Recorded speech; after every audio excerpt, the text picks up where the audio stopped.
Clases. Definición. Una clase es el modelo a partir del cual se crean objetos individuales. En otras palabras, una clase es una planilla y describe los comportamientos y estados de los objetos. Comportamientos igual a acciones igual a métodos. Estados igual a características igual a campos. En el presente ejemplo podemos observar en el centro una clase que es nuestra planilla que puede crear objeto 1, objeto 2 hasta n objetos. Cada objeto, como se puede apreciar, con características muy particulares y sobre todo el comportamiento se puede modificar a cada objeto.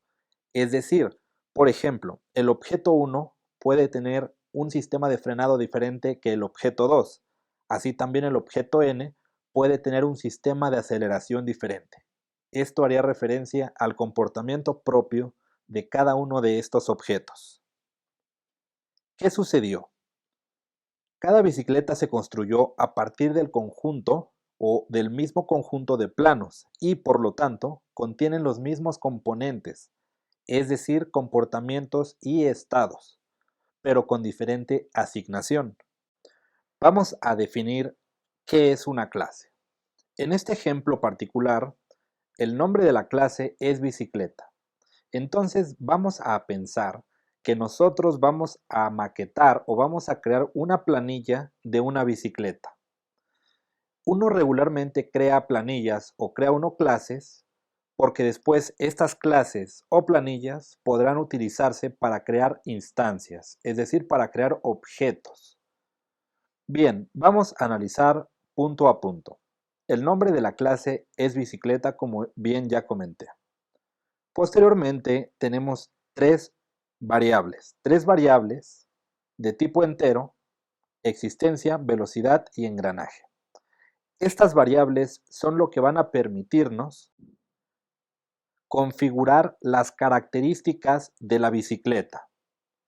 Los métodos, cambiar existencia, cambiar engranaje, acelerar, frenar, imprimir estados, son lo que nos van a permitir configurar el comportamiento de nuestra clase bicicleta. Entonces, de eso consta una clase, de métodos que definen el comportamiento, de variables que definen las características. Quizás usted se pregunte, ¿por qué no hay un método principal, un método main? ¿Cómo voy a ejecutar esta clase bicicleta? La respuesta es sencilla. Esta clase bicicleta no está pensada para ejecutarse ella misma, sino más bien, como dije al principio, está pensada para crear una planilla y después otra clase pueda hacer uso de esta planilla. Este detalle vamos a verificarlo a continuación en la clase demo.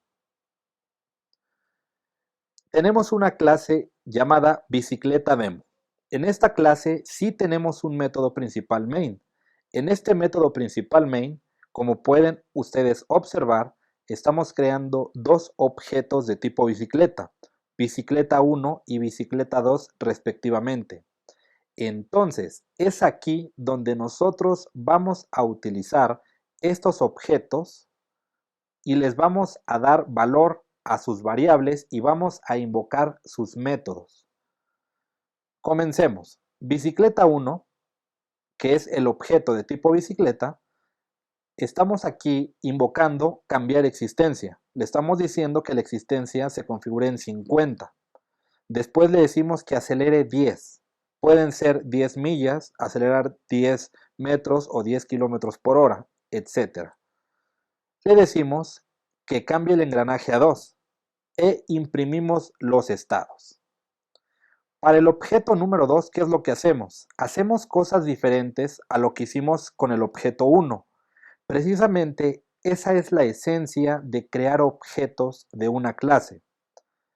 Para ser más explícito, en la bicicleta 1, alguien puede tener ciertos requerimientos y en la bicicleta 2, otra persona puede tener otros requerimientos, como es este caso particular. Veamos, en el caso del objeto 2, cambiamos la existencia a 50. Después aceleramos 10, cambiamos en el engranaje a 2. Hasta este punto es lo mismo que en el caso de bicicleta 1. Sin embargo, lo que sigue a continuación ya no lo tiene bicicleta 1. Entonces, son diferentes. En bicicleta 2 cambiamos la existencia a 40, lo que quiere decir que su estado final no será 50, sino más bien será 40. Posteriormente aceleramos 10 más. Cabe destacar que al principio aceleramos 10 unidades. Si aceleramos 10 unidades más, tendríamos 20 unidades. Posteriormente cambiamos el engranaje de 2 a 3 unidades e imprimimos los estados. Vamos a ejecutar este programa y vamos a ver qué es lo que sucede. Como puede observarse y era de esperar, nos imprime 50 de existencia que pertenece a bicicleta 1, velocidad 10 que pertenece a la bicicleta 1 y engranaje 2 que pertenece de igual manera a la bicicleta 1. ¿Qué sucede en la bicicleta 2? Es muy interesante. Observen cómo el número 50 no es el que se muestra, sino el 40. Como mencioné, fue el que se seteó al último y por tal toma este valor, es decir, toma el último valor. Posteriormente la velocidad es de 20. Como ya comentamos, aceleramos 10 en primera instancia, posteriormente 10 unidades más. Lo que hizo fue sumar 10 y 10 y nos resultó en 20 unidades. Y por último, el engranaje lo cambiamos a 3 e imprimimos los resultados, mismos que estamos viendo en consola. Quizás usted se pregunte, ¿y por qué acelerar me sumó 10 y 10? Esa es una excelente pregunta y la respuesta es, cuando yo envié estos parámetros, 10 y 10, lo que sucedió en el método acelerar fue que lo sumó. Vamos a ver esto directamente en el método acelerar. Aquí lo tenemos. El método acelerar lo que hace es que recibe una variable de tipo entero que se llama incremento. Y aquí podemos ver claramente la suma que hace. Suma el valor que tenía la variable velocidad más el incremento. Por tal motivo hizo 10 más 10 y nos resultó la velocidad final 20. Ese es el comportamiento que tuvo, por eso sumó 10 y 10 y resultó el acelerar 20. Este tipo de cuestiones son las que se efectúan en los métodos, es decir, este tipo de comportamientos son los que se configuran dentro de los métodos y las variables son auxiliares para determinar las características.